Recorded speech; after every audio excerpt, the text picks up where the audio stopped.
Hi everyone, we are the Paddock Pass Podcast and we are live in Milan at the Aprilia launch. Just behind us we have Marco Bezzecchi's new 2025 Aprilia RSGP. It has been stripped off, we have seen the new colours for this year, and I'm standing alongside David Emmett obviously, and David, I have to say that colour scheme really is quite enticing. Yeah, I mean, I like the black bikes. The black bikes tend to look better. One thing actually one of our patrons pointed out, there's a lot of sticker sponsor stickers on there, so that has to be hopeful. Maybe a bit more cash, a little more operation. I think also it helps having the number one plate, having the world champion, and it's a really exciting lineup as well. Yeah. We know that Bezzecchi is class, and Jorge Martin is just very, very good. Exactly. Yeah, there was a little bit of doubt. Would there be a number one, or would there be an 89 on the top? Oh come on! There was never going to be any doubt that he was going to run the number one. I would even put a slight wager that he's getting paid extra to run the number one because he's really good for Aprilia. Yeah. The first time in recent history at least that Aprilia has had a number one plate on the front of it, which makes it all the more appealing, I think. Biaggi's 250, or would there have been another 250? Capirossi? Yeah, we really should have done our research on this, but those of us who join us regularly will know that this is not a normal part of our podcasting. I just assume that you know everything, so I will throw things at you and expect you to just have the answer up your sleeve. Yeah, so we've just had the presentation. We are going to go on and speak to Massimo Rivola, Fabiano Sterlachini, some of the Aprilia top bosses, the management, the factory CEO and the new technical director. And then we're going to have the chance to speak to both Jorge and Marco as well after we record this. But comments from the presentation so far, Dave, I mean, it's what you really would expect to hear, but it does seem that both riders have fitted in fairly quickly with the Aprilia structure, and there's a real sense of optimism about them. Yeah, exactly. I mean, we know that there's a very strong rivalry between the two riders, so they're not exactly besties, best mates. I think it's much worse than it was between Jorge Martin and Pecco Bagnaia. But I think there's going to be tension, but I think it's going to be a good tension as well. I think it's always better when teammates don't really like each other because they push each other. The stakes are higher, so they push each other harder. And it's good to have two riders who are consistently fast and consistently strong. They sort of stood still a little bit. The other thing is that during the presentation that Paolo Bonora, Fabiano Sterlachini said, the most important thing is to get the aero right and to get the engine right, because those have to be homologated at Buriram for the first race.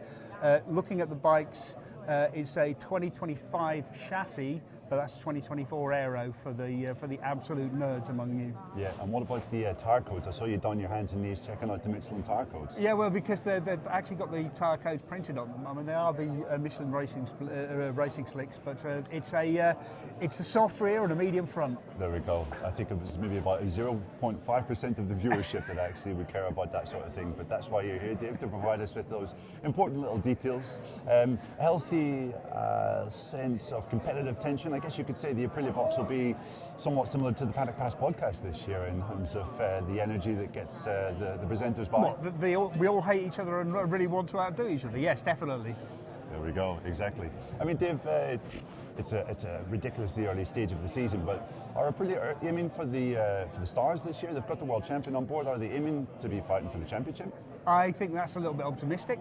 What I do think is that they're going to be aiming to be more competitive than they were last year, to be more consistent. That was one thing that I think everyone really emphasised. It's really important to be consistent, because that was the one thing that they really missed. The bike has to stay in one piece. The bike has to be competitive at every single race.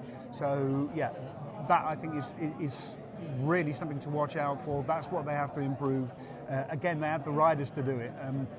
Aleix Espargaro has just been an incredibly hard worker, and he achieved well above sort of his talent level, if you like.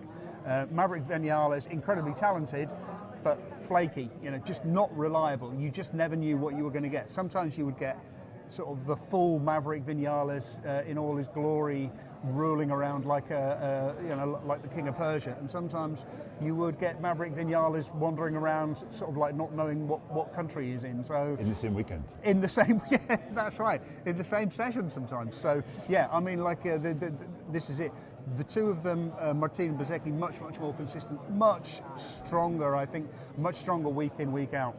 Yeah, exactly. There is that consistency there. I just had a little brief conversation with a member of Jorge Martin's management squad, and they were saying that he's super happy, super content with where he is at the moment, and the fact that there's not really a great deal of pressure on his shoulders is helping there. So I think there's maybe an acknowledgement within Aprilia that they're not expecting to overthrow Ducati immediately, and I think that would be unrealistic, as you said. He's actually in an ideal situation because no one is expecting him to defend the number one plate. No one is expecting him to win this year. They're expecting him to be, strong, as strong as possible. They're expecting him to be better than the riders last year. And so I think that gives him a freedom. And also the other thing is, he's loved. He is the number one rider. He's clearly the number one rider. He is in a factory team where he always wanted to be. He did say about running the number one plate, look, this is what I'm doing it for. This is what I've wanted all of my life. Why would I not do this? So yeah, I think he's in a much more positive mood.